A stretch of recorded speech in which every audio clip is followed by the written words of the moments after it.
Bueno, pues muy buenas tardes. Estamos muy agradecidos con la Sociedad Cultural Quintanarroense, la Organización de Egresados del Instituto Tecnológico Superior de Felipe Carrillo Puerto, por esta iniciativa que se ha manejado a través de uno de sus alumnos, Jesús Aguilar B., quien ha estado muy pendiente de hacerle este homenaje al doctor Ricardo Ferré. Los que estamos aquí, pues prácticamente fuimos sus alumnos y estuvimos trabajando de manera muy cercana con Ricardo Ferré y tuvimos oportunidad de conocer muchos aspectos de su vida y de su trayectoria como científico, como indigenista, como persona. El doctor Ricardo Ferré tiene una trayectoria excepcional, era hablante de 4 lenguas, estudió en el Politécnico Nacional inicialmente, estudió ciencias naturales al principio, era ingeniero textil, pero después se inclinó hacia las ciencias sociales, estudiando en Massachusetts, en Praga, en la Universidad de Carolina, filosofía, sociología, historia, y logró tener una acumulación de conocimientos excepcional. Pero su participación y su interés por la transformación de la sociedad mexicana y particularmente la transformación de los pueblos indígenas lo llevó a ser un trabajador excepcional en centros coordinadores, en las oficinas de la Ciudad de México y a tener un contacto con personas tan brillantes como el propio Natalio Hernández, a quien le agradecemos su participación en este homenaje para el propio doctor. Yo no quisiera extenderme y me gustaría que se iniciaran las intervenciones para que tengamos oportunidad de escuchar esta trayectoria tan importante a través de 4 personas que tuvieron un nexo muy significativo con el propio doctor Ricardo Ferré. En primer lugar, le vamos a solicitar al profesor Natalio Hernández que nos haga una intervención acerca del propio doctor Ferré. El profesor Natalio Hernández es poeta, es escritor náhuatl y ha tenido un trabajo indigenista muy importante, justo en el momento en el que se hace el cambio del indigenismo integracionista al indigenismo de participación, y tuvo oportunidad de compartir ese proceso con el doctor Ricardo Ferré. El profesor Natalio Hernández fue subdirector de la Dirección de Educación Indígena y compartió mucho esta actividad con el doctor Salomón Ahmad, quien ha jugado también un papel muy importante en ese sentido.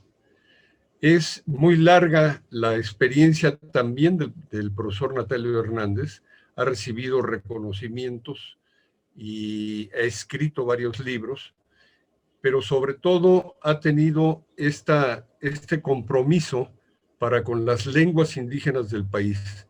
En la actualidad está jugando un papel fundamental en el ejercicio de la construcción de la universidad de las lenguas indígenas de nuestro país y está cumpliendo con un papel histórico en ese sentido, porque con esta actividad se pondrá en el escenario nacional e incluso internacional las lenguas indígenas de los pueblos de nuestro país y tendremos una opción de pluriculturalidad, de interculturalidad excepcional, como durante muchos años se estuvo luchando y como lo soñó también el doctor Ricardo Ferré.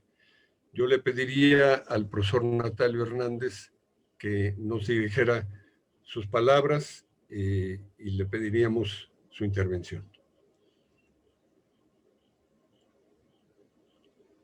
Profesor. Ya. Del cual itiotlac niquintlaspaloa anoche tlentechcaqui.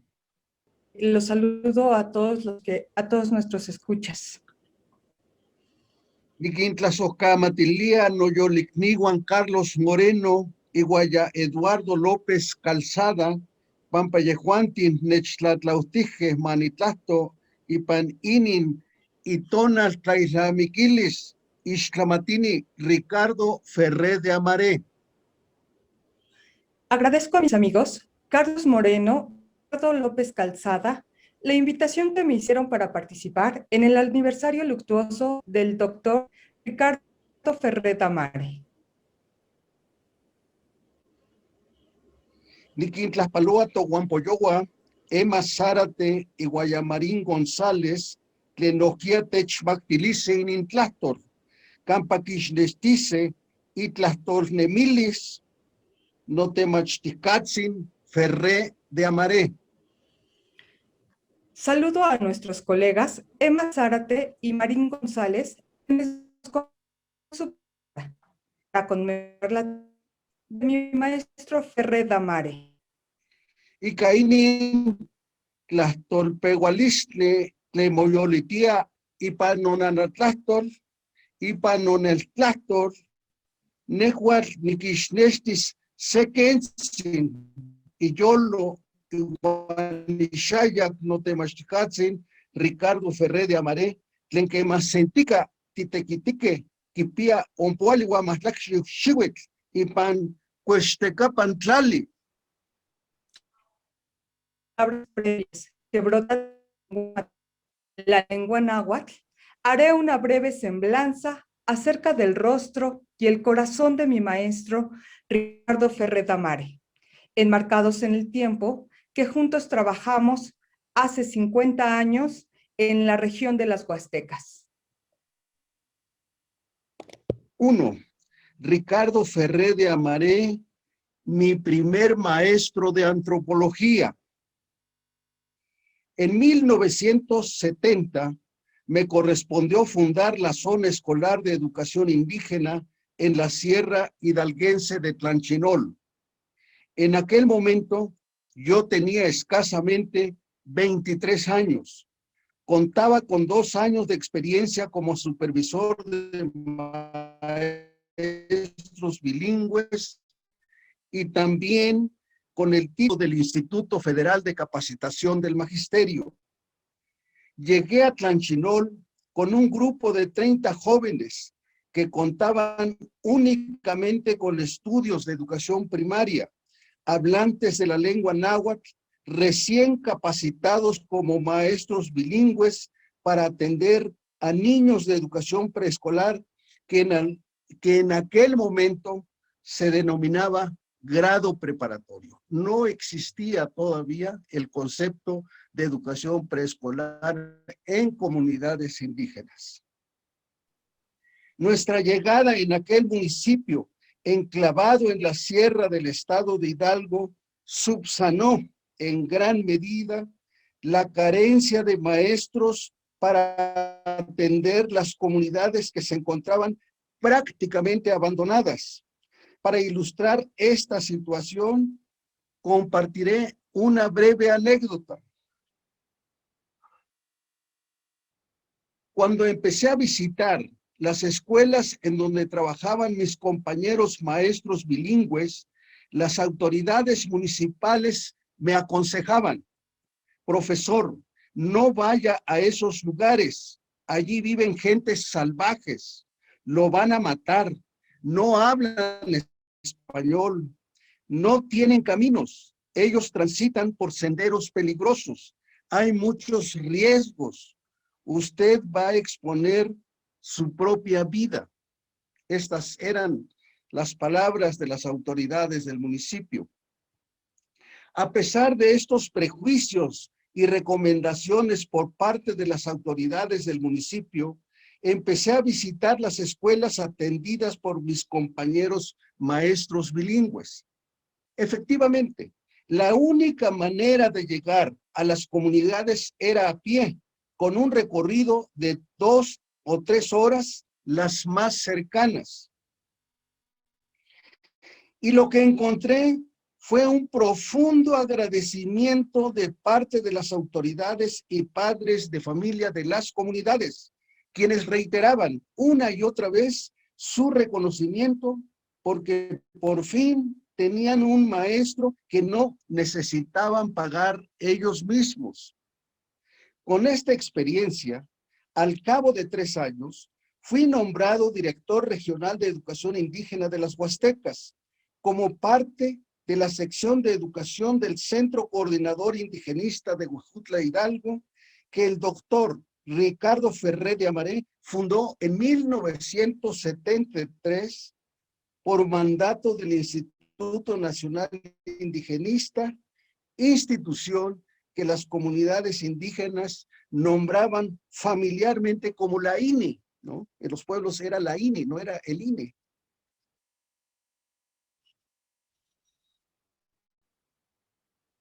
A partir de entonces, y sin darme cuenta, el doctor Ferré se convirtió en mi primer maestro de antropología, situación que me ayudó a comprender mi trabajo educativo con las comunidades nahuas de las 3 huastecas, la hidalguense, la potosina y la veracruzana. Años después, tomé conciencia que a través de las 2 actividades sustantivas que mi maestro Ferré de Amaré me encomendó realizar en aquel momento, me había transmitido el pensamiento antropológico que en la década de los años 70 había entrado en una profunda crisis, como lo leí años más tarde en los ensayos de los 7 magníficos, compilado en el libro denominado de eso que llaman antropología mexicana. Ensayos entre los que destacan los de Guillermo Bonfil Batalla, Margarita Nolasco, Arturo Barman, Mercedes Olivera, entre otros. Las 2 actividades consistieron, por una parte, en la lectura de textos entre los que cabe mencionar la pedagogía del oprimido, la educación como práctica de la libertad, los condenados de la tierra, el retrato del colonizado, la cultura como fundamento del movimiento de liberación nacional, entre otros títulos que apuntan todos ellos hacia el autorreconocimiento y la afirmación de la identidad propia. Por otra parte, en el verano de 1974, si no mal recuerdo, me encomendó realizar un curso intensivo sobre educación de adultos para todos los maestros bilingües que no acudirían a estudiar para graduarse como profesores de educación primaria. Con mucho respeto, como él acostumbraba dirigirse a mí, el doctor Ferré me instruyó: profesor Hernández, ya hablé con el director del Centro Bachillerato de Estudios Tecnológicos y Agropecuarios, CEBETA por sus siglas, de Huejutla, para organizar un curso intensivo dirigido a los maestros bilingües. El director lo va a apoyar con los maestros del propio CEBETA. Preocupado porque el curso se realizaría en el periodo vacacional de fin de cursos, le respondí: doctor Ferré, los maestros se van de vacaciones, no van a aceptar participar en el curso. Con la ironía que lo caracterizaba, el doctor Ferré me respondió: profesor Hernández, no se preocupe, las vacas no se van de vacaciones, ni las abejas, tampoco las gallinas de la granja. En efecto, me reuní con el director del CEBETA y de manera colegiada con los profesores de la institución a su cargo, organizamos el curso de educación de adultos, en donde los maestros y maestras bilingües de manera indistinta llevaron carpintería, electricidad, apicultura, avicultura y agricultura. Fue un mes intensivo de lecturas y prácticas agropecuarias en las instalaciones del Cebeta de Huejutla.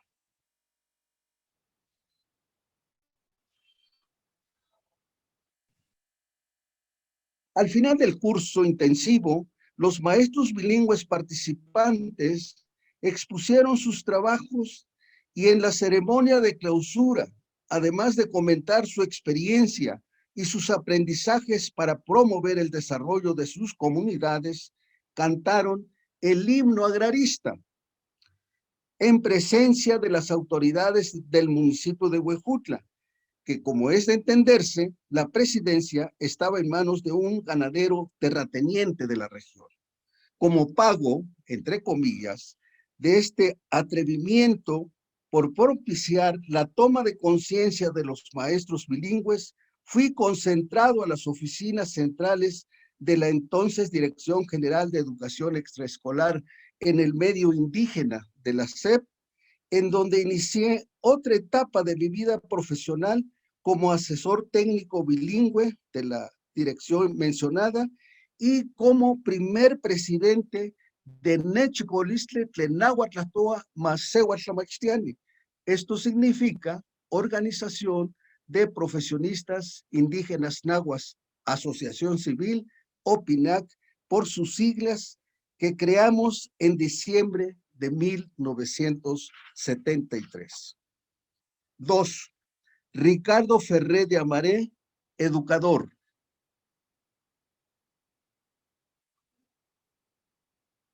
No cabe duda que Ricardo Ferré de Amaré fue un hombre polifacético.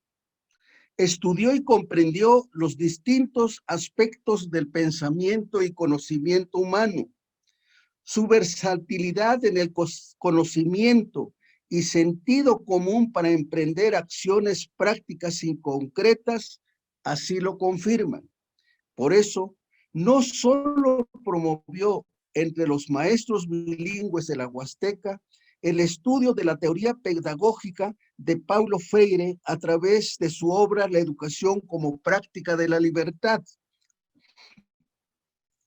sino que nos introdujo al pensamiento de Jean Piaget, María Montessori y Celestin Freinet, que en conjunto nos ayudaron a comprender la importancia del desarrollo emocional y cognitivo de los niños y niñas en las primeras etapas de su vida.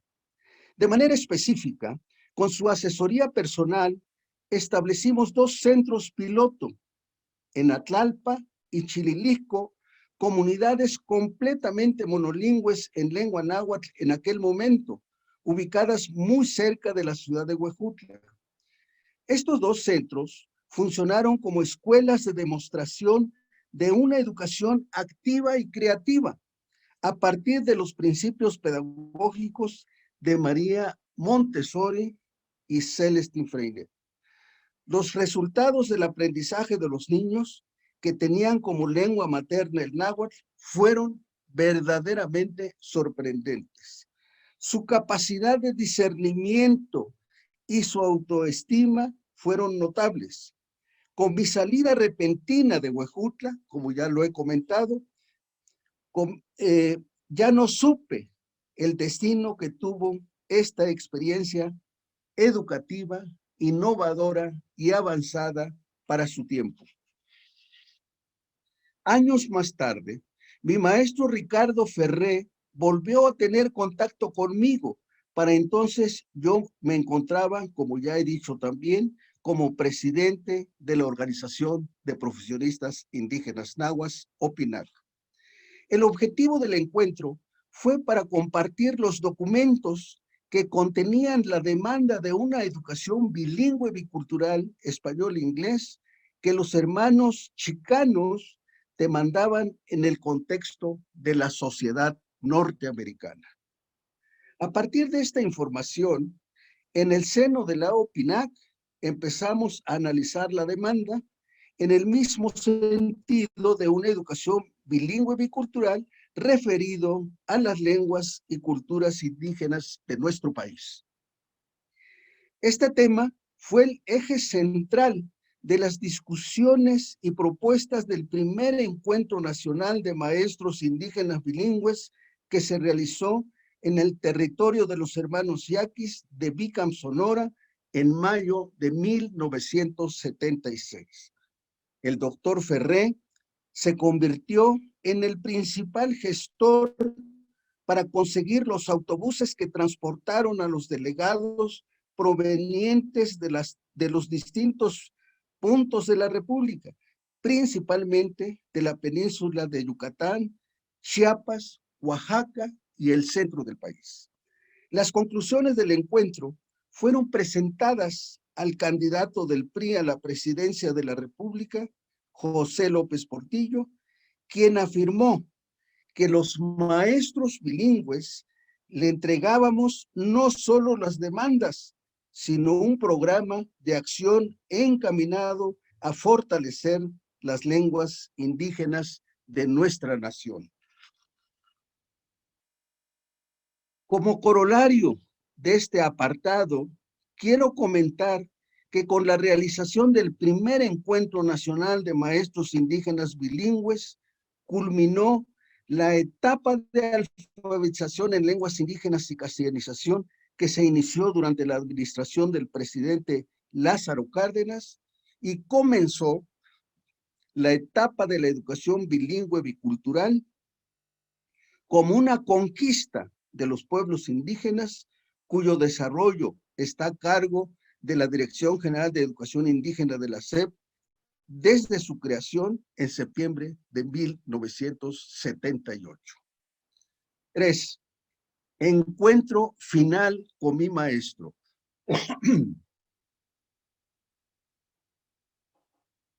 Es muy difícil para mí abordar y agotar las distintas facetas del quehacer antropológico y la contribución académica de mi maestro Ricardo Ferré de Amaré en un espacio tan breve como el que se le ha dedicado en este homenaje luctuoso.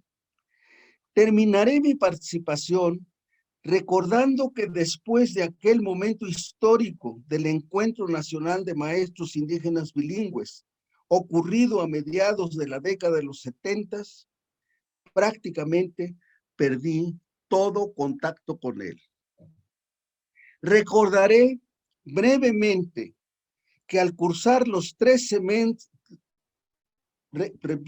recordaré brevemente que al cursar los 3 semestres de la carrera de antropología en la Escuela Nacional de Antropología e Historia, conocida como ENA por sus siglas, las lecturas que realicé estando en Huejutla y los proyectos específicos que juntos emprendimos el doctor Ferré y yo, me ayudaron a darle sentido a las lecturas del materialismo histórico y el materialismo dialéctico que permeaban todas las clases que nos impartían los profesores de la ENA.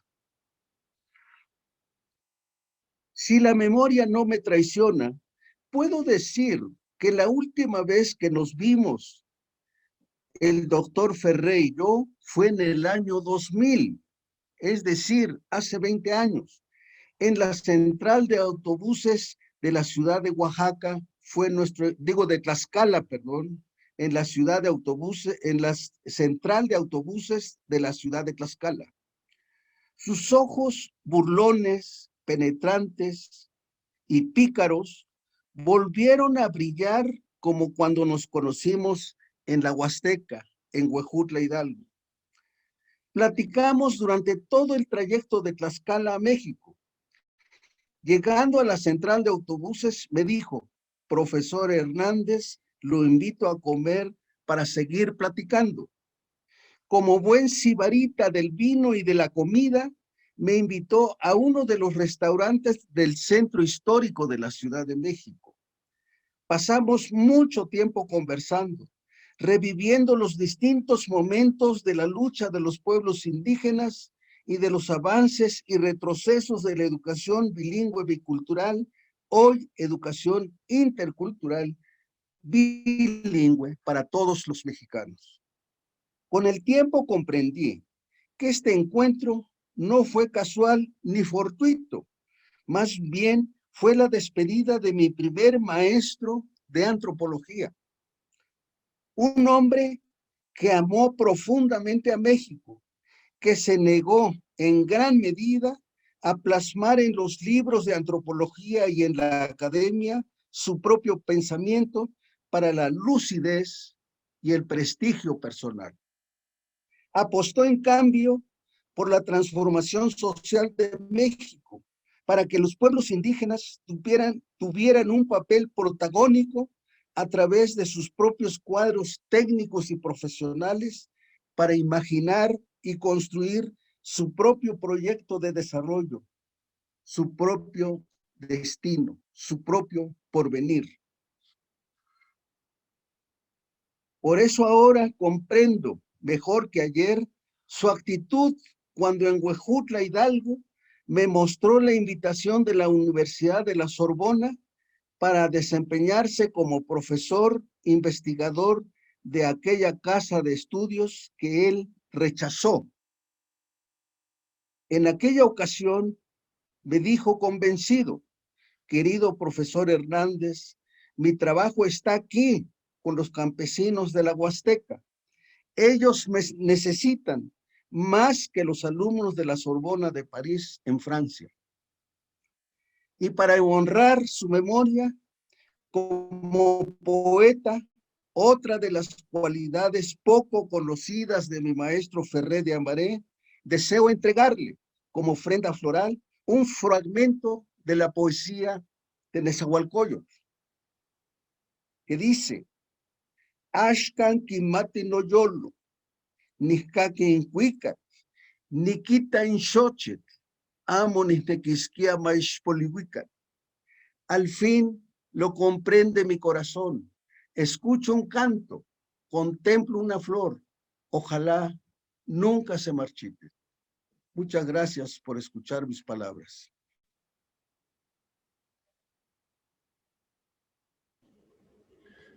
Muchísimas gracias, profesor Natalio. Realmente es hizo usted una trayectoria, una revisión de una parte importantísima de la trayectoria del doctor Ferré. Y desde luego la óptica y el énfasis que pone en el proceso educativo fue muy importante. Vale señalar que para esa época el doctor Ferré también fundó los centros de comercialización de maíz manejados por por las propias autoridades indígenas. Esto fue un antecedente del programa Conasupo Coplamar.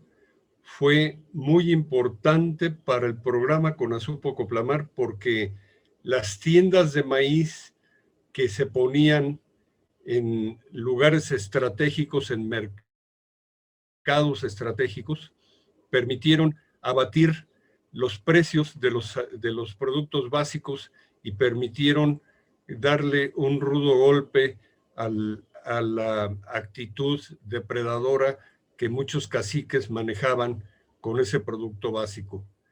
El profesor Natalio señala la modestia, la actitud incisiva pero sobre todo la actitud propositiva que el doctor Ferré manejó durante toda su vida y que le conocimos, ¿no? Aún a pesar de que muchos de nosotros tuvimos al principio y en el encuentro que tuvimos con él, tuvimos discusiones duras, fuertes, pero siempre marcando la actitud propositiva. Decía Ferré con mucho entusiasmo que él seguía pensando que en México, convencido de su ideología, que en México el socialismo estaba a la vuelta de la esquina, ¿no? Entonces, bueno, vamos a pedirle de favor a Emma Zárate nos haga una intervención del perfil del conocimiento que ella tiene del doctor Ferré. Y les comento que Emma es antropóloga de la ENA, es especialista en peritaje antropológico, ha sido trabajadora indigenista en muchos lugares y en muchos proyectos, en varias dependencias, y compartió el compromiso con el doctor Ferré de la participación de los pueblos indígenas en la toma de decisiones y en la perspectiva de desarrollo desde el punto de vista de los propios pueblos indígenas. Emma, por favor, te pedimos que intervengas. Gracias. Agradezco a los organizadores de este evento por la idea de realizarlo, a Carlos Moreno por convocarme, a los distinguidos ponentes de este día por compartir sus reflexiones y a los asistentes por su interés en el doctor Ferré, mi gran amigo. La muerte es el mayor misterio de la vida. Eso dijo Ferré en una de esas largas tertulias que realizábamos en el corredor de la casa.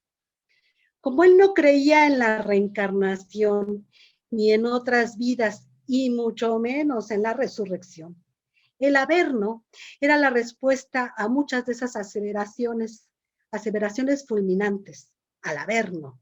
Y de eso sí sabía mucho, porque conocía bastante del infierno, de la discriminación, la desigualdad, la injusticia, de la larga cadena de agravios en contra de los indígenas y de los maestros bilingües.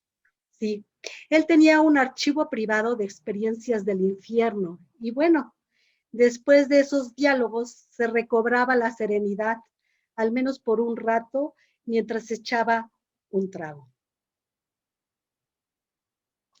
De hecho, el único sentimiento religioso que expresó Ferré fue que de pequeño era tan bonito que en Navidad lo rentaban de niño Dios y contaba como si fuera de esas figuras de porcelana cuyo cuerpo es de color rosado. Ese recién nacido que estaba con los brazos extendidos viendo hacia el cielo como si fuera un iluminado. Figura que se coloca en los nacimientos la noche del 24 de diciembre.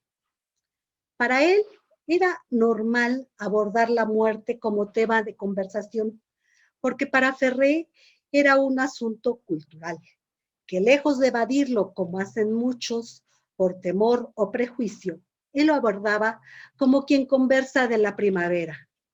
Una vez a carcajadas, sostuvo que le daba miedo pensar que estaría muerto más tiempo que vivo.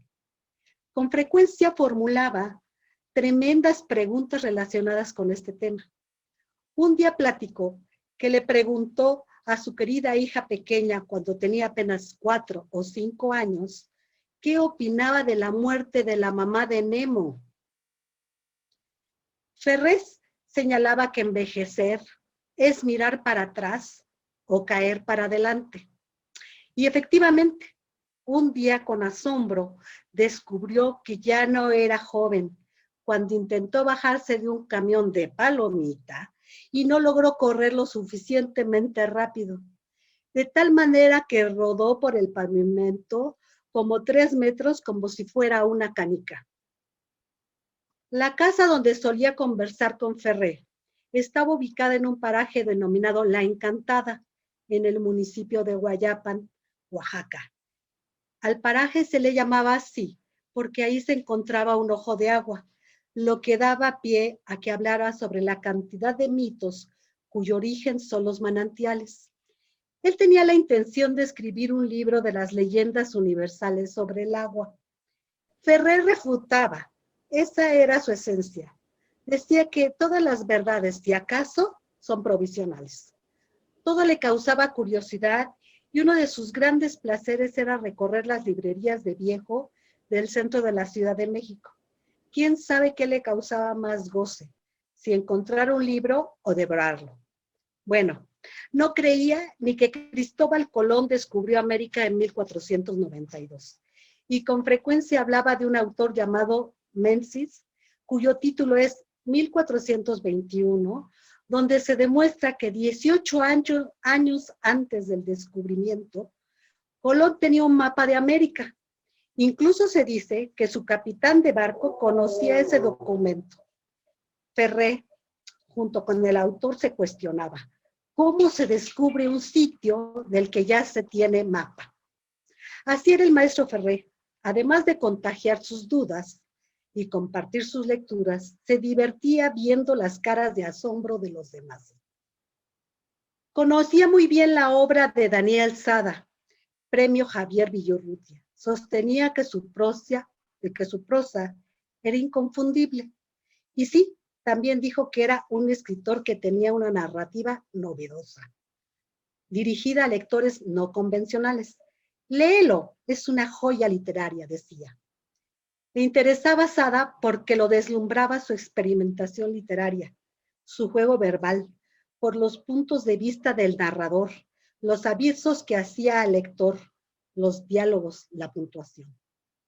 También solía recomendar al gran escritor húngaro llamado Sándor Márai iniciar con la lectura de La mujer justa, porque según él, esta novela describe de manera magistral situaciones intensas como la soledad, el deseo y la muerte. Una de las facetas menos conocidas de Ferré fue la de perito cultural que ejerció en Oaxaca, cuando colaboró en la ya extinta Procuraduría para la Defensa del Indígena. Contaba sus experiencias en los juzgados y cómo se divertía exhibiendo la ignorancia y prejuicios de los jueces. Platicó que defendió a un zapoteco del Istmo, acusado y condenado por cazar iguanas, animales en vías de extinción. Él demostró que el acusado, que el consumo de iguana era común para el pueblo Vinizá. Incluso invitó al juzgador a desayunar al mercado de Juchitán para que observara lo que ahí los juchitecos consumían a la vista de todos. Ferré le mostró la evidencia al juez de que comer iguana en el Istmo no es un delito, que el consumo de iguana es una tradición ancestral, parte fundamental de la gastronomía comunitaria de este pueblo indígena. Para profundizar en el tema cultural, Ferré le proporcionó al juez información de cómo el acusado había obtenido el arma. Le relató que cuando los hombres zapotecos llegan a la mayoría de edad, la reciben de sus padres como símbolo de hombría, como emblema de su dignidad. Al parecer, Ferré no consiguió que liberaran al infractor, pero sí logró que le redujeran la absurda pena que le habían impuesto. Cierto día le dijeron a Ferré que le estaba creciendo una mancha oscura entre la nariz y el ojo izquierdo. Fue al doctor casi a rastras. Todo parecía indicar que se trataba de algo maligno, pero requería algunos estudios adicionales. ¿Qué dijo él? Al Averno. Y asunto olvidado. A Ferré le gustaba mucho el cine. Con periódico en mano leía la cartelera y programaba lo que llamaba su permanencia voluntaria. ¿Cómo? Si eso ya no existe. Claro que sí, objetaba. Compraba un boleto y dentro del conjunto de cines veía una película y luego se cambiaba de sala. A veces echaba 4 películas en un solo día en su permanencia voluntaria. Se divertía con esas transgresiones. Estaba seguro de que nunca le iban a hacer nada, aunque lo tacharan, porque decía que tenía aspecto de viejito venerable. El último año nuevo que celebró Ferré fue en el puerto de Veracruz. Llegó con su pequeña hija, la adoraba, admiraba y consentía mucho. Estuvieron 3 días en la playa, él leyendo el periódico y alguna novela, ella jugando en la arena. A él le gustaba comer y beber bien, así que para despedir el año pidió pato a la naranja, fue a la vinatería a conseguir la mejor champaña y disfrutó la convivencia platicándole a la niña algunos de sus viajes por el mundo con su otro hijo mayor que vive en el extranjero y del cual estaba muy orgulloso. Brindó por el gusto de estar vivos y alegres, repartió abrazos y antes de irse a dormir dijo que creo que ahora sí este año al Averno. Ferré tenía muchos amigos, a su manera sabía cómo apapachar, fue siempre muy solidario crítico, y era una delicia escucharlo despotricar contra todo y todos. Tenía argumentos sólidos, muchas ganas de escuchar, y no dejaba de reírse de los prejuicios, lo cursi y lo estúpido. Fue un antropólogo de tiempo completo. En ningún momento dejaba de entrevistar a cualquiera que se le acercara, ya fuera en la parada del camión o la fonda. Él comentaba que incluso cuando iba con algunos amigos al antro, solo iba a conversar con las bailarinas. Eso decía. Quizá ese humor de Ferré se debía a que se dormía muy temprano y de madrugada ya estaba activo, escribiendo en sus libretas porque no usaba computadora. Quizá ese modo de vida sencillo, austero y sin ninguna ostentación se debía a que desayunaba una lata de atún con arroz. Quizá por eso. A pesar de que hace muchos años Ferré dejó este mundo, yo nunca interrumpí mi amistad con él. Muchas gracias. Muchas gracias, Emma. Realmente nos diste una aproximación muy, muy interesante a la personalidad y a la integralidad de las preocupaciones, no solo existenciales, sino científicas de Ricardo.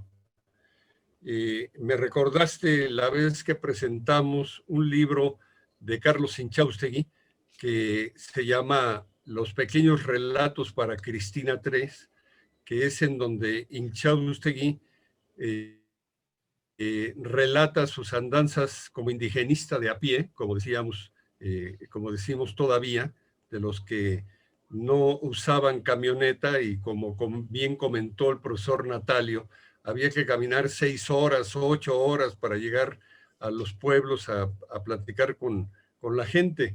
Y entonces la nietecita le preguntó: ¿qué estás haciendo, abuelo? Pues estoy escribiendo estas experiencias. Y la niña, al escuchar las experiencias que el abuelo le relataba, se puso a hacer las viñetas que fueron, se puso a hacer dibujos, perdón, que fueron las viñetas del libro. Ferré presentó ese libro en Santo Domingo, aquí en Oaxaca, y era tal su sensibilidad que no pudo aguantar esta expresión de comunicación que tuvo con su nieta, y pues le costó mucho trabajo terminar porque las lágrimas le estuvieron ganando, ¿no? Les anuncio que está también presente el antropólogo Raúl Pesa, quien también fue alumno del doctor Ferré, y a ver si posteriormente nos dirige algunas palabras. Le pedimos a Eduardo López Calzada, que es antropólogo por la ENA, y muy modestamente se señala como trabajador de la cultura, pero yo diría que le pondré el adjetivo de que es un trabajador comprometido con la cultura, y particularmente con la cultura de los pueblos indígenas, y crítico de las acciones poco acertadas a favor de los propios pueblos indígenas. Él ha trabajado muchos años ya para la Instituto Nacional de Antropología e Historia, y tiene una gran experiencia en ese sentido. Hombre, gracias, Carlos, por la invitación, y a todos los compañeros de este panel, algunos más cercanos, otros más lejanos. Buenas tardes, buenas noches, en algún caso ya. Estamos aquí en Mérida, en Yucatán, con mucha heladez todavía, habrá que decirlo. Pues bueno, he escuchado con mucha atención las intervenciones que me preceden, no sin antes agradecer estos breves momentos para evocar y, por qué no, recordar con sumo cariño al doctor Ferré, mejor conocido como Ricardo Ferré, y muchas veces a secas Ferré, para los que tuvimos la oportunidad de convivir con él de manera más allá de lo profesional y quizá más en lo entrañable de la amistad. A mí me tocó, les quiero comentar, que quizás su última etapa. Yo pienso que después de más de 10 años de tratar con él, cosa que le agradezco a Carlos Moreno, que fue precisamente quien propició, muy a su estilo, en una comida llena de reminiscencias históricas y de proyectos en común, de varias generaciones, habrá que decirlo, desde la Escuela de Antropología, cuando se situaba en la calle de Moneda, después cuando pasó al Museo Nacional de Antropología e Historia, y por supuesto en la Nueva ENA, en el sur de la Ciudad de México.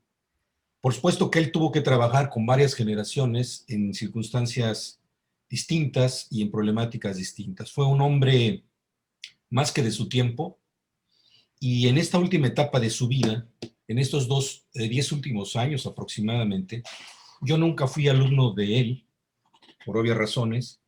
Cuando él estaba publicando el libro del antropógeno de Siberia y el hombre americano, pues yo estaba prácticamente recién nacido. Entonces, lo que sí puedo decir es que compartimos comidas, cenas, días consecutivos y semanas consecutivas durante esos 10 años. Y quizá a través de sus anécdotas, de su forma que ya expresaron ustedes, quienes mejor lo conocían, su estilo de ser, con una amplia cultura enciclopédica, con un don de gente, por supuesto con muchos amigos, pero también con adversarios, porque tenía un carácter heredado de su propia circunstancia como parte de la migración que llegó a nuestro país de España, y con lo cual hay que decir, dicho sea de paso, que nunca se consideró un español ni un catalán. De hecho, tuvo muchos problemas con algunos colegas porque lo señalaban así, que llegó hasta los golpes. Recuerdo una anécdota con Manuel Esparza en Oaxaca, precisamente, por ese tipo de señalamientos ya obscenos para Ricardo en sus 5 minutos de impaciencia. Por otro lado, él se preciaba mucho de ser más que un mexicano, de cepa, alguien que conocía, un trotamundos, un aventurero, una gente que conoció a gente de izquierda y de derecha, y que en los últimos años, si recordarán algunos de ustedes, decía con desagrado que a veces prefería platicar con gente de derecha seria que con las tribus de la izquierda, en un momento en el cual pues él sufría de mucha depresión y ya acusaba su viejo cuerpo un cansancio por el paso de los años. Esos 10 últimos años yo puedo comentar con ustedes que tanto las anécdotas y las clases que nos daba presenciales, a más de uno que yo osaba presentarle cada vez que nos reuníamos, porque para mí era pues prácticamente un tutor, un asesor, un consultor de oficio en estos últimos años, en donde lamento que no hubiéramos podido incidir en su terquedad para que publicase una suerte de memorias de todas estas experiencias. Yo creo que nos daría para muchas reuniones, para muchos paneles, para muchos homenajes, hablar de Ricardo Ferré Amaré como crítico, como líder sindical, como profesor, como teórico de la antropología, como funcionario en diversas facetas, como precursor de algunos programas y creador de algunas instituciones, como poeta, también como mitómano, como amigo, como excelente adversario, abigarrado, por supuesto, y que no dejaba de tener pues todos los vicios y todas las virtudes de cualquier ser humano. Un ser humano, por un lado, excepcional en cuanto a su saber, tenía una memoria, vaya, privilegiada, ustedes podrán compartirlo conmigo, que recordaba citas, lugares, personajes, más allá de la anécdota, que yo recuerdo tan solo uno. Emma ya comentó algo sobre una anécdota en Oaxaca. Yo comentaría una a la par, en donde se reía en otra ocasión al atender un caso. Creo que Carlos lo mandó precisamente a atender este peritaje, donde sorprendieron a un hombre con un rifle, y decía Ricardo, riéndose mucho y ante las autoridades competentes, en un tono de pesadez y molesto, toda vez que se estaba burlando de la autoridad.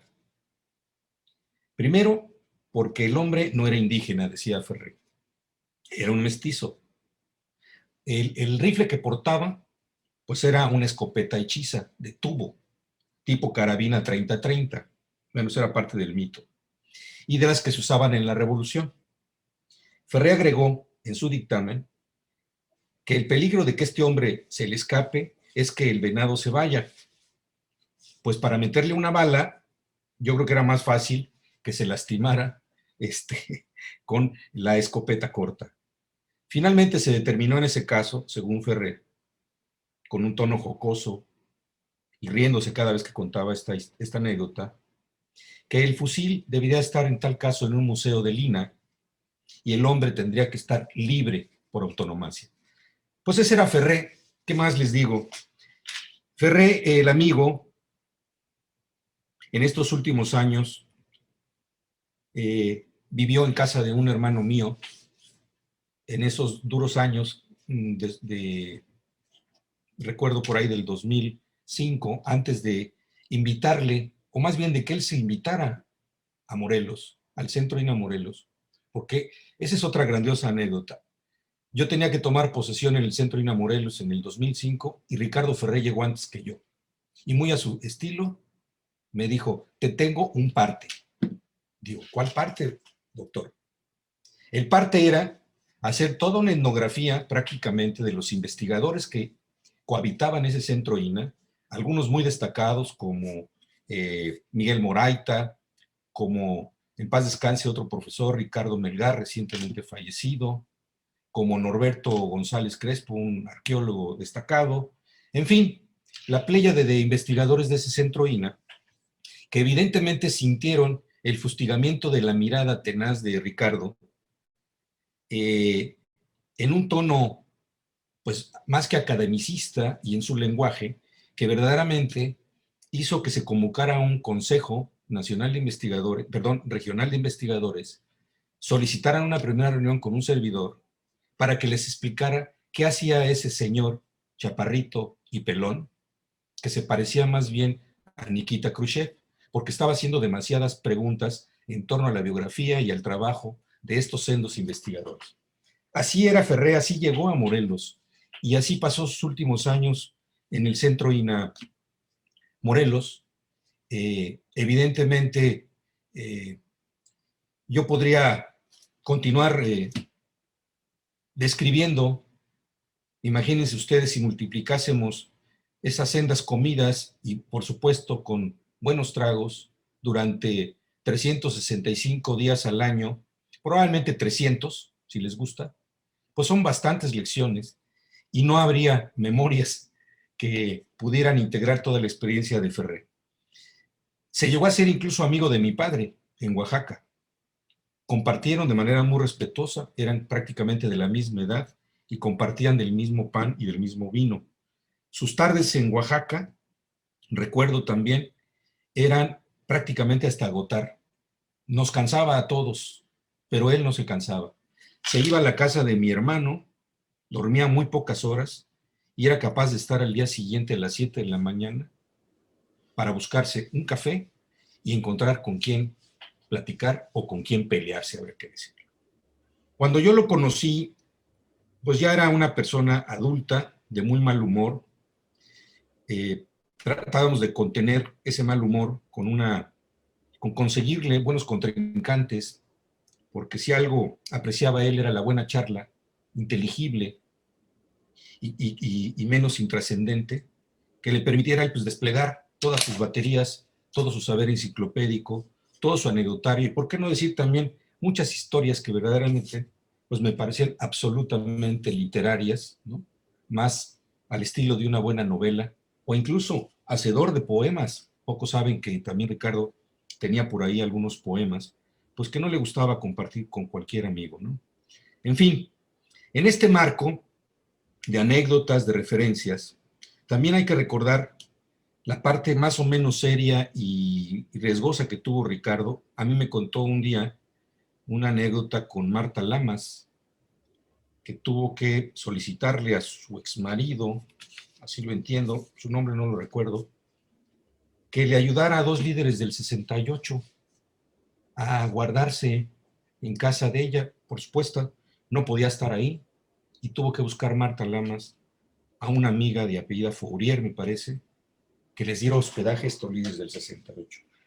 Pues uno de ellos nada más y nada menos era Marcelino Perelló, aquel viejo líder del 68.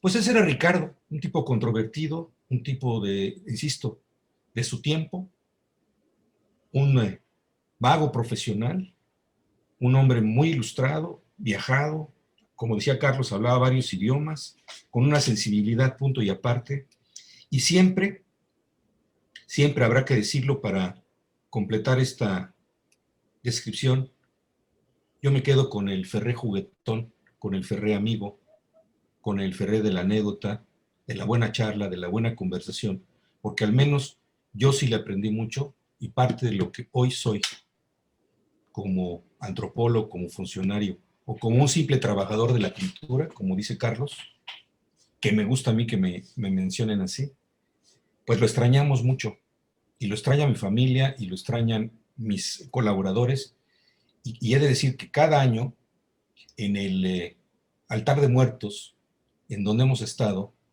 está la foto de Ricardo Ferré, incluso aquí en Yucatán. Todos los años lo tenemos ahí y es una gente muy apreciada hasta el día de hoy. Aquí también en Yucatán dejó grandes amigos, grandes historias y esperemos que en algún momento surja el interés en lo sucesivo de algún antropólogo, de algún investigador que pueda conjuntar pues el tamaño de su obra, inconmensurable, vasta, llena de historias, llena de veracidad, de encuentros con personajes y sin duda la más notable de todas ellas, creo yo, en el mundo de la antropología, es haber tenido esa fuerza que le permitió discernir con uno de los intelectuales pues, más prestigiados y afamados de México y del mundo, como aquella vieja digamos, ¿cómo podríamos expresarlo?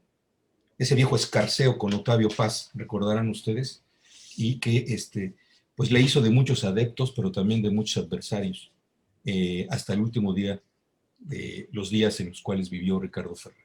Pues muchas gracias, es lo que yo puedo comentar de él sin duda, y me sumo a este homenaje, Carlos, te agradezco la invitación y a todos ustedes la paciencia por haberme escuchado. Buenas tardes.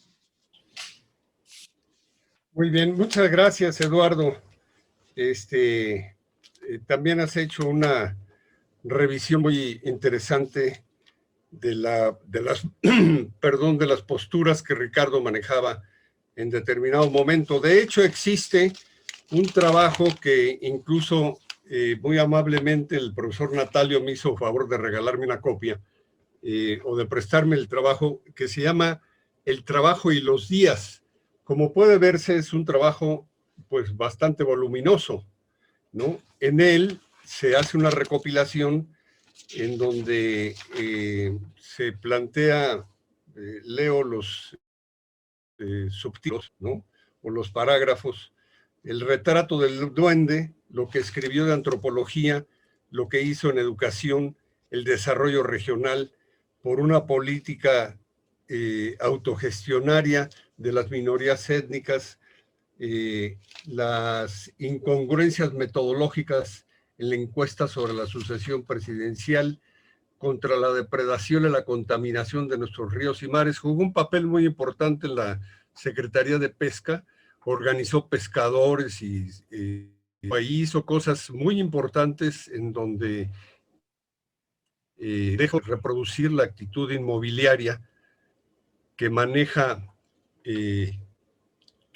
Fonatur y que pretende manejar en otros lugares, como en la península de Yucatán en la actualidad. Él procuró auxiliar a las organizaciones indígenas de la región. Pero bueno, este es parte del asunto. Y trae también un planteamiento sobre la obra polémica, la defensa de Checoslovaquia, el Viaga, y varias cosas que le denominan miscelánea. Desde luego, lo que se compila aquí se queda corto por la gran cantidad de cosas que manejó. Y no es inevitable señalar que al combatir la postura de Aguirre Beltrán del integracionismo, él manejó la teoría de las plazas secundarias en contra de la teoría de las regiones de refugio. Y con esa teoría de las plazas secundarias se crearon muchos centros coordinadores que permitieron que el quehacer del Instituto Nacional Indigenista, muy denostado ahora por mucha gente que no sabe qué es lo que realmente se trabajó por los indigenistas de a pie, se logró y se pudo hacer presencia de una postura que permitió la participación. Muy bien, pues vamos a continuar. Y muchas gracias, Eduardo. Damos un pequeño espacio, ¿no?, para que otro alumno de Ferré, que es un gran amigo, que teníamos un amigo común, Eduardo de la Vega, que acaba de fallecer, tuvieron encuentros realmente excepcionales, ¿no? Excepcionales por la discusión que manejaron, y excepcionales porque en un establecimiento donde bebían bebidas espirituosas, Ferré y Eduardo de la Vega estuvieron a punto de los golpes, pero después de la Vega lo invitó y estaba sumamente arrepentido de no haber tenido oportunidad de platicar con él en muchas otras ocasiones, ¿no? Raúl Pesa conoce muy bien esa historia, ¿no? Entonces, si Raúl nos hace algún comentario breve, le pediríamos en atención a la posibilidad de que Martín se recupere. Te agradeceríamos que hicieras algún comentario. Raúl Pesa es antropólogo también, tiene muchísima experiencia en actividades de planeación, es una gente también muy comprometida con la transformación del país, con los pueblos indígenas, y bueno, su profesión fundamental no es la antropología, sino el ser argentino. Ese es el gran problema que tiene, ¿no? Así nos llevamos con él, ¿no? Bienvenido, Raúl. Carlos, muchas gracias. Claro, es un gusto poder compartir con ustedes algunas ideas, no más que nada algunas anécdotas de la interacción con Ricardo. Con Ricardo yo lo conocí, él fue mi maestro en los años 70, y voy a hablar de esos años porque realmente en los últimos años ya no tuve mucho contacto con él. Pero allá en los años 70, cuando fue maestro en la ENA, la Escuela de Antropología, la educación para él era un problema de confrontación, ¿no? Un problema de discusión, de debate, no era una transmisión de conocimiento, sino era una efervescencia que debía surgir de una discusión entre las personas, puede ser un maestro y distintos alumnos, y de ahí podía salir la verdad en un momento determinado, pero no era una cuestión formal, y por eso se podía desarrollar tanto en un salón de la ENA, como en un bar de la esquina, como en algún congreso que asistimos, como en simplemente reuniones en alguna casa para beber algo. Para él, el momento que llegaba a un punto, y esto lo aprendí también de él, cuando la discusión llega a determinado nivel de presión, es necesario tomarse un par de cervezas para bajar y llevar de vuelta a cierto nivel y volver a seguir en el debate. Las clases con él, bueno, para mí fue un privilegio, pero también un suplicio, y las dos cosas a la vez, porque era muy difícil seguir el hilo de las cosas. Había que estar adivinando, había que estar interpretando, había que estar entendiendo cosas que no necesariamente se decían en la clase. Cuando llegó a la escuela en esa época, él venía de la Huasteca, venía junto y todos participaban en la clase con Florencio Sánchez Cámara y con Mario Ríos. Con ellos hicimos un grupo en una época, participamos en un evento en Monterrey, que viajamos en un tren toda la noche para discutir cómo se iba a establecer la enseñanza de la antropología en la Universidad de Nuevo León. Y después estuvimos en ciertos eventos como unos congresos en Chicago, en Vancouver, en Nueva Delhi, etc. Y siempre se sacaba de la manga alguna declaración como corolario de la reunión, del evento, del que fuera, y que a veces no tenía que ver con el tema central del Congreso, sino con lo que en ese momento estaba en boga o estaba en la cabeza de Ricardo. Vamos a hacer una declaración y nos sentábamos a las 8 o 9 de la noche y hasta las 3, 4 de la mañana discutíamos por una coma, por un punto, por un acento, y etcétera, ¿no?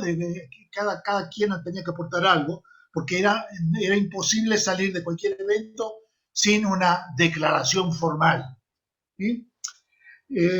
Formamos inclusive una especie de asociación de antropólogos del tercer mundo, ya en los 70s, y que a raíz de esa asociación, en la cual originalmente también participaban Arturo Barman,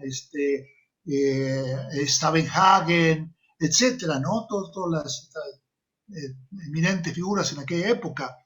Pero de ahí salió también una revista que se llamó Del Tercer Mundo. Y esa revista del Tercer Mundo nos reuníamos en una librería que tenía uno de los amigos, no me acuerdo ahí, por Mariano Escobedo, por ahí no me acuerdo exactamente la calle. Por cierto, yo ya no vivo en la Ciudad de México, yo vivo en Jalapa, estoy hablando desde Jalapa.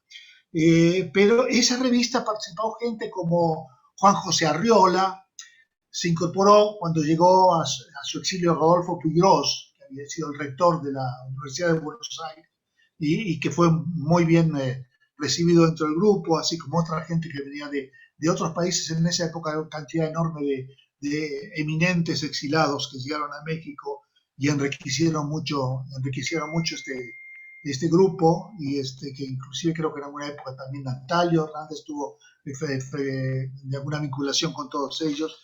Y bueno, les quiero decir que la personalidad de Ricardo dejó impactado en mí, como en muchas otras gentes, ese carácter de siempre para adelante, de siempre estar conscientes de dónde estamos parados. En estas reuniones él siempre matizaba con algún tipo de anécdota de Praga o de Japón, etcétera. Y bueno, era hombre del mundo, pero estaba muy bien enraizado en la problemática mexicana, muy vinculado a lo que era la problemática del indigenismo. Y creo que aprendí mucho, tengo mucho que agradecerle.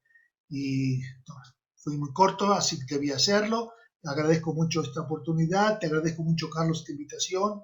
Y me agradezco mucho a todos ustedes compartir estos momentos y este recuerdo muy merecido de Ricardo Ferrera Marín. Gracias. Muy bien. Bueno, parece ser que Martín ya está en conexión y le pediríamos que nos ayude con su intervención a redondear toda esta serie de elementos que han configurado la personalidad y la participación y la actitud propositiva y científica del doctor Ferré. Martín González es doctor en Historia y profesor de la ENA. Es un gran conocedor de la historia del indigenismo y de las contribuciones teórico-prácticas del indigenismo en México. Ha jugado un papel muy importante en una colección, en una serie que el INI publicó que se denominó como Los Pioneros, en donde se recopilan diarios de campo de distintos indigenistas de a pie que han jugado un papel importante en la construcción opcional de la política pública para los pueblos indígenas. Muchas gracias, Martín, y bienvenido. Buenas tardes a todos. Buenas tardes a todos. Muchas gracias por la invitación y, por supuesto, a Carlos. Y bueno, para mí es un honor participar en este evento Sí quisiera precisar que yo no conocía a Ricardo Ferré. Empecé a indagar un poco sobre su trabajo y bueno, también habrá que decir que en los acervos del indigenismo institucional hay poca información sobre él. Entonces, supongo que tiene que ver con ese performance o con esas diferencias que tenía con el doctor Aguirre Beltrán, pero sin duda un hombre muy complejo, ¿no? Entonces, inicio. Ricardo Ferré merece ser incluido por derecho propio en la historia de México, en la historia divina, de la ENA, de la educación bilingüe y del indigenismo en México. No obstante su trayectoria en la educación y en el indigenismo, hay poca información de él en los acervos del INPI, hoy INPI. En el CIESAS hay poca información sobre él, quizás solo los textos que ya mencionaron al respecto. Fue profesor de la ENA en los años 60. Él en la ENA impartió la cátedra de antropología, la teoría antropológica, por supuesto, sin renunciar a los aspectos críticos. Él era bueno, de acuerdo a los textos y de acuerdo a los testimonios que estuvo indagando, él tenía una concepción educativa un tanto diferente a la que manejaba el indigenismo institucional. Él buscaba el desarrollo de los pueblos indígenas a partir de la educación bilingüe. Los que lo conocieron lo definen como un antropólogo controvertido, polémico. Decían algunos, no tenía pelos en la lengua. Tenía fama de ser un buen conductor y organizador de programas de desarrollo comunitario. Probablemente la Huasteca fue donde tuvo lo desarrolló de manera más plena. Ferré era uno de los que le gustaba andar peligrosamente entre los bordes de la institucionalidad y el radicalismo. Creía en las instituciones más que en los hombres. Pensaba que muchos cambios eran necesarios y posibles aún en la burocracia. Se asumía como parte de la izquierda intelectual, lector incansable de textos antropológicos, del marxismo, del comunismo, propios y ajenos. Tenía un especial interés por la tradición filosófica de Occidente y Oriente.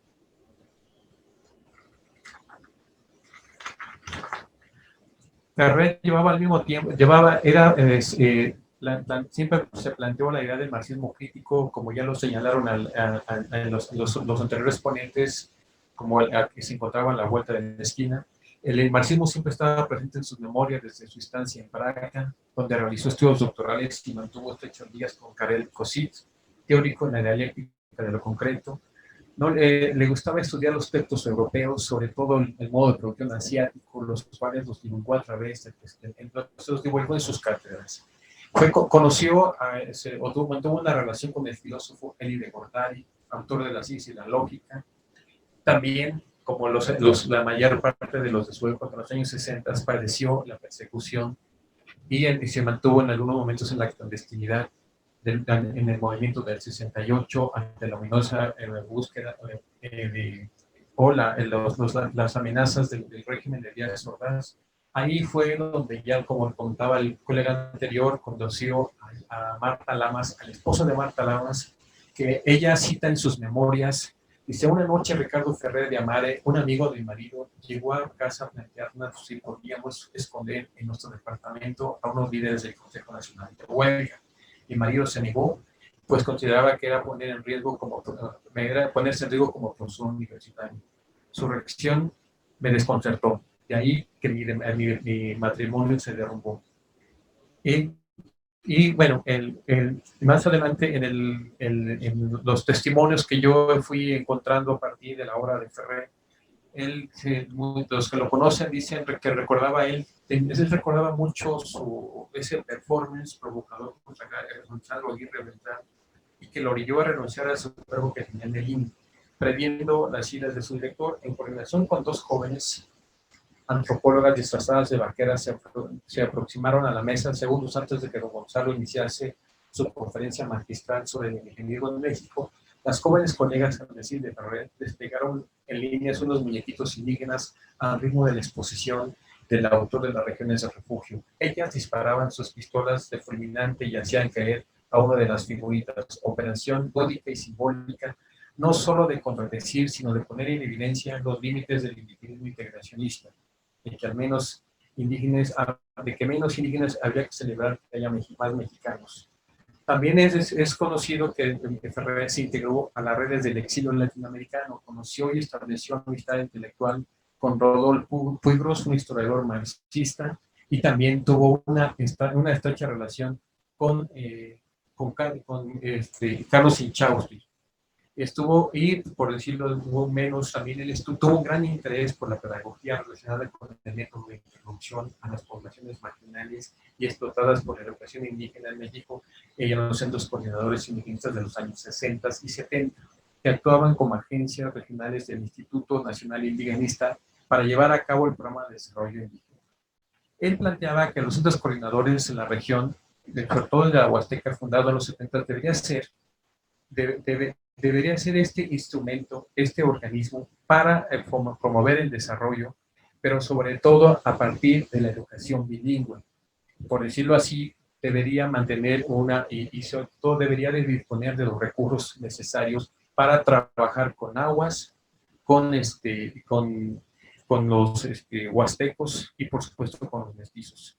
Él planteaba que después de la Revolución de 1910 se despertó en México un espíritu de renovación que encontró expresión en todos los ámbitos. La educación se centró de inmediato en sus programas de campo, donde por primera vez se había alzado el grito de la tierra y libertad. Se formaron escuadrones de profesores, aparecieron misiones culturales y tutores rurales, surgieron centros comunitarios y servicios legales para comunidades nativas.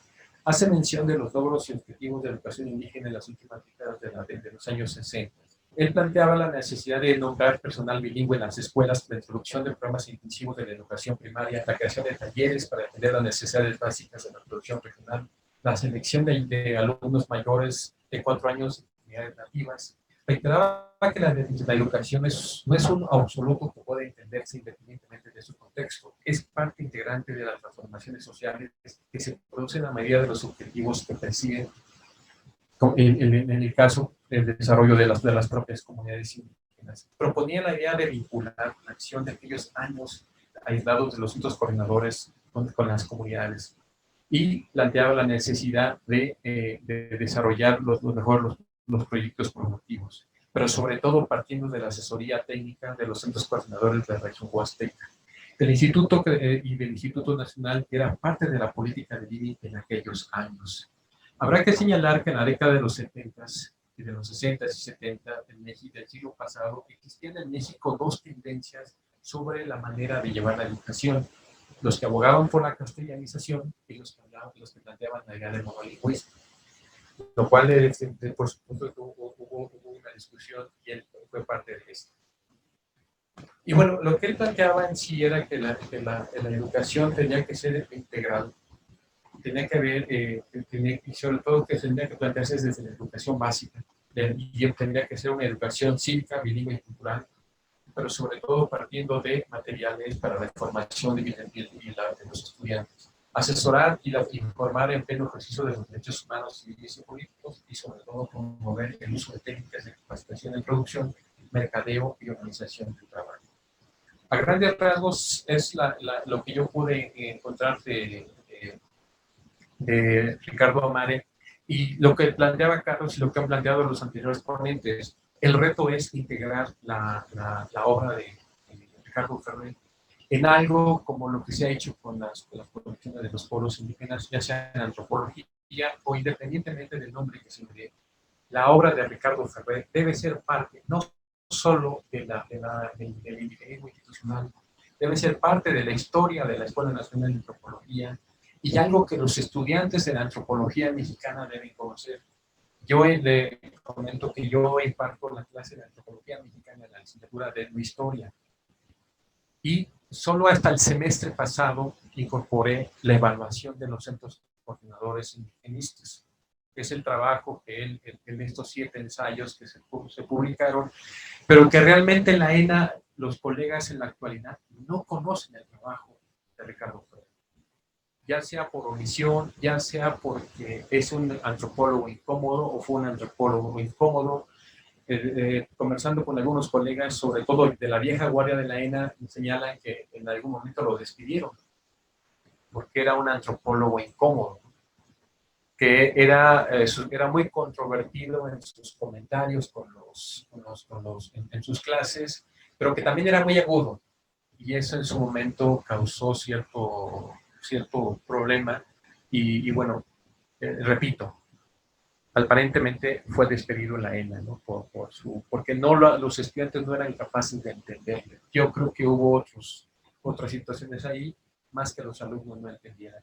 Sin embargo, para concluir, la obra de Ricardo Freire debe ser parte de la historia de México, de esa historia desde esa otra historia, de la historia de la antropología, que se dice, de la que se habla poco, de la que no es afín al esquema institucional, o la que no es a modo a las instituciones actuales, porque sobre todo partimos de liderazgos, partimos de cuestionamientos, partimos de una teoría marxista, partimos también de una serie de argumentos que son incómodos para el establishment.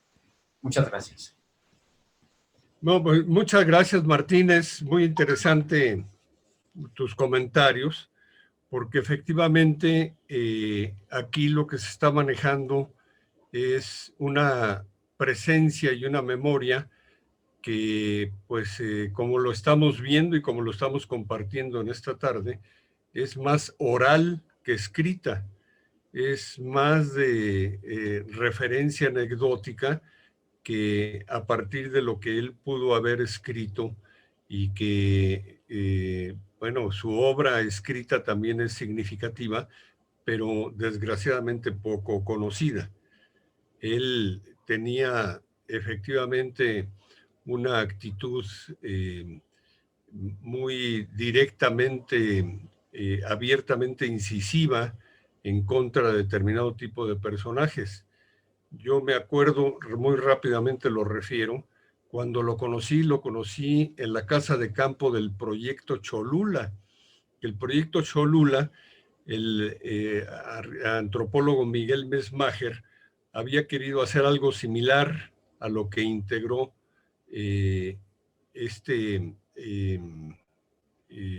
gran indigenista, el que es considerado como padre del indigenismo, con el estudio de Teotihuacán.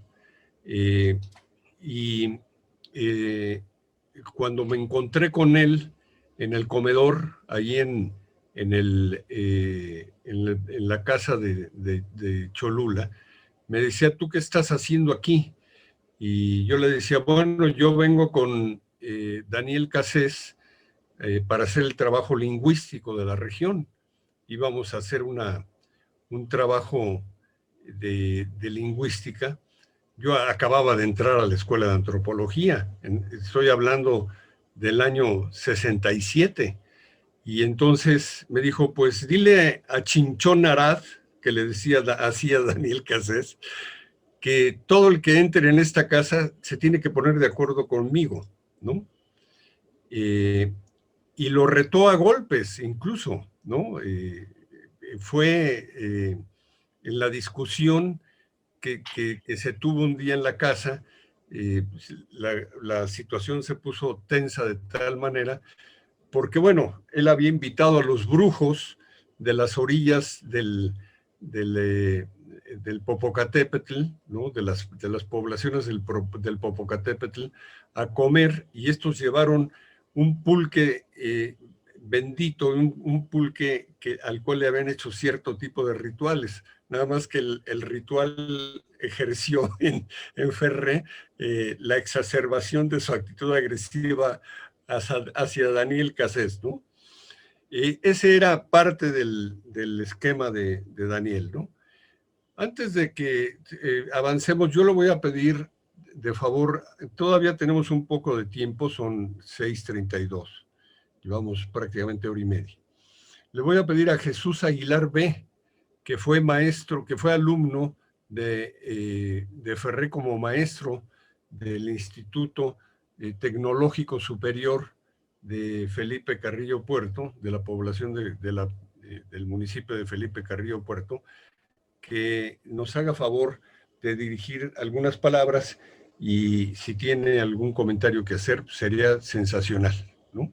No lo vayas a decir en maya, porque pues desgraciadamente no todos lo podemos entender, ¿no? Pero puedes decir unas palabras en maya para deleitarnos con el ritmo de la fonética maya, ¿no?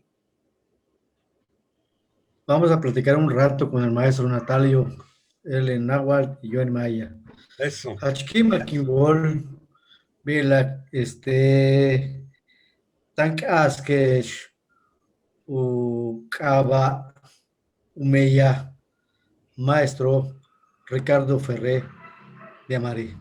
Junto a Huchmac, Tutsau Kustal, Tiaka, le más como Kushako Uts.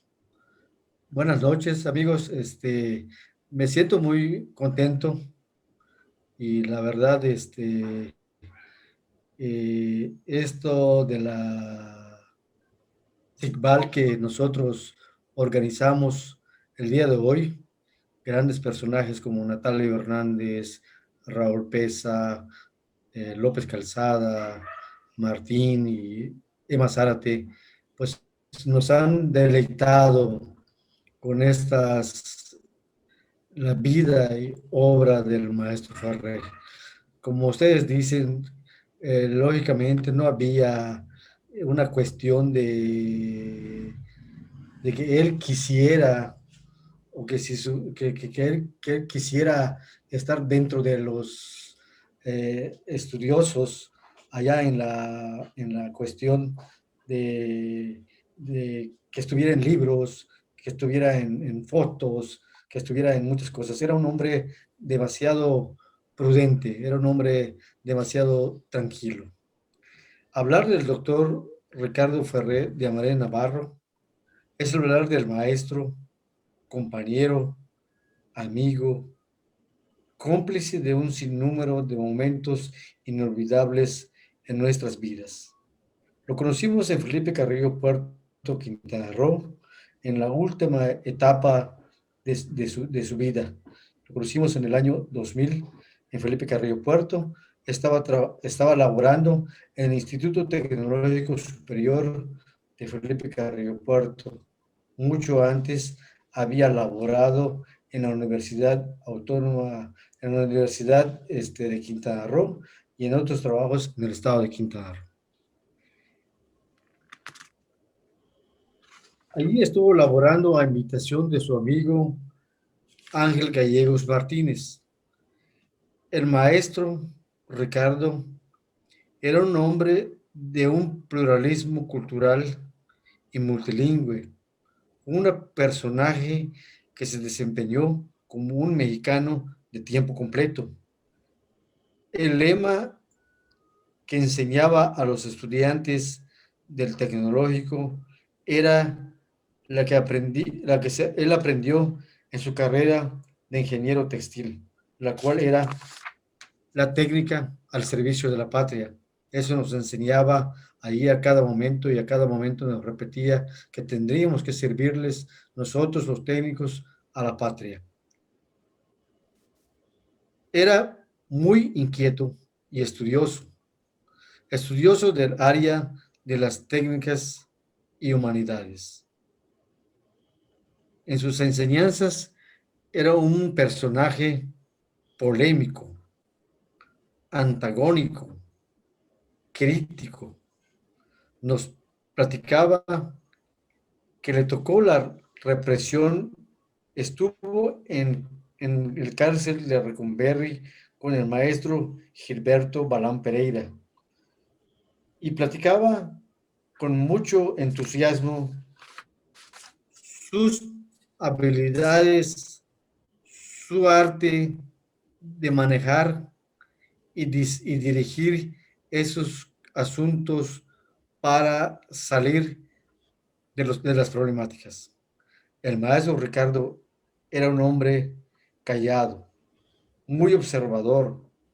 Poco a poco fuimos descubriendo que era un hombre extraordinario, un fuera de serie, y había trabajado al lado de los indígenas en los altos de Chiapas y la Huasteca. asesor de varios secretarios de Estado y gobernadores. Un decidido impulsor de la educación indígena. Sus enseñanzas en ese ámbito fue la productividad y los análisis económicos. Fue el primer maestro investigador del Tecnológico Superior de Felipe Carrillo Puerto, Quintana Roo. Uno de sus orgullos fue haber trabajado con mujeres de la organización Muichuy Yocolcap, Juntas Bordemos el Mundo, enseñándoles el trabajo de los tintes naturales.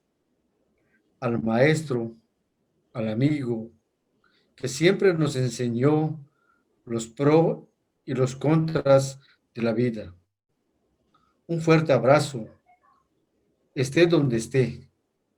Como decía siempre, hasta la victoria siempre, maestro Ricardo Ferré, y como decía, y como dice Emma Zárate, al Averno, con todas estas cosas.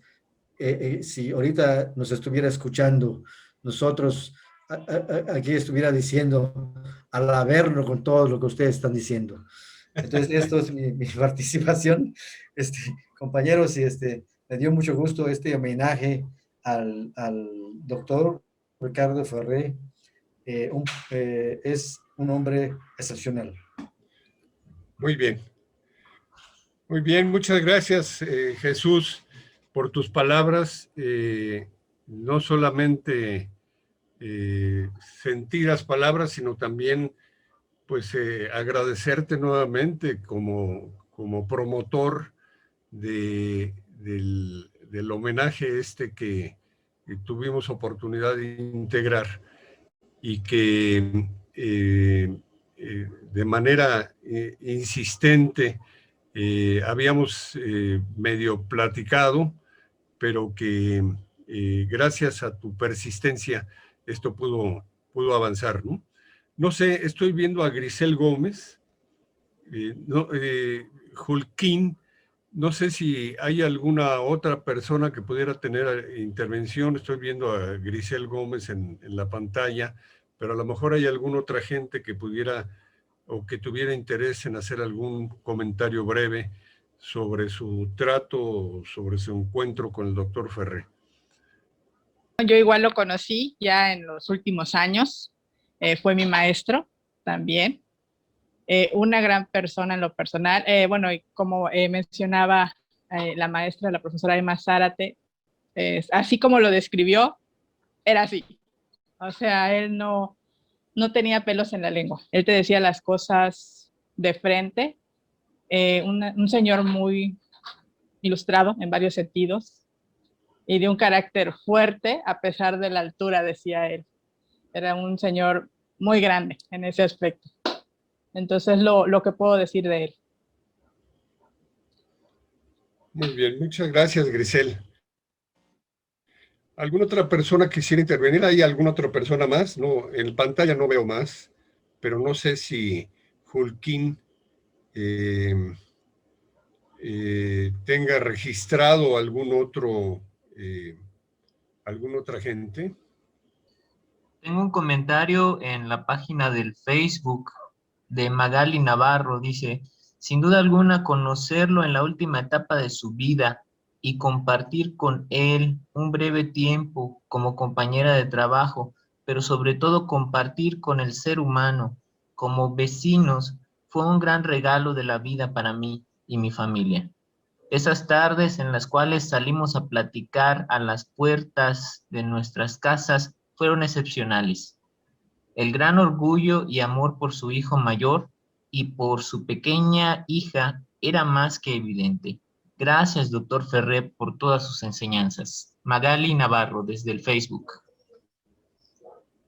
Muy bien. Bello pensamiento también.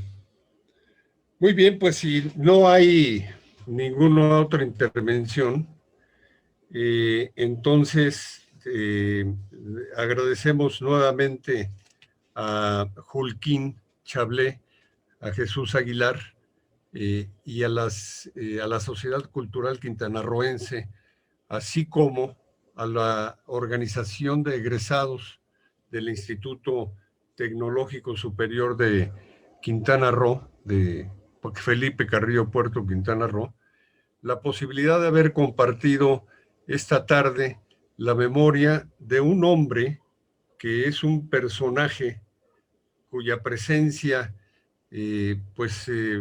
como puede observarse, es permanente, fluye en distintos espacios, fluye en distintos momentos, duro en sus convicciones, pero también de corazón lleno de calidad humana y de capacidad de relación para convocar a las transformaciones sociales de las que él tenía plena convicción.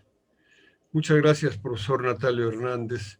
Desde luego, tu participación ha sido fundamental en esta tarde, lo mismo que López Calzada, Emma, ¿no? Raúl, Martín González, que se sintió un poco indispuesto, se tuvo que salir, se tuvo que separar, y de Raúl Pesa y de Grisel, de todos los que participaron. Y bueno, pues esperemos que existan condiciones para que la obra de Ricardo Ferré pueda ser reproducida de manera permanente y pueda ser rescatada para futuras generaciones. Muchas gracias a todos y muy buenas tardes. Hasta luego. Gracias a todos. Profesor Natalio Carlos. Gracias, Tigre López Calzada. Hasta luego, a tus órdenes. De Juan López Calzada. Buenas tardes. Hasta luego.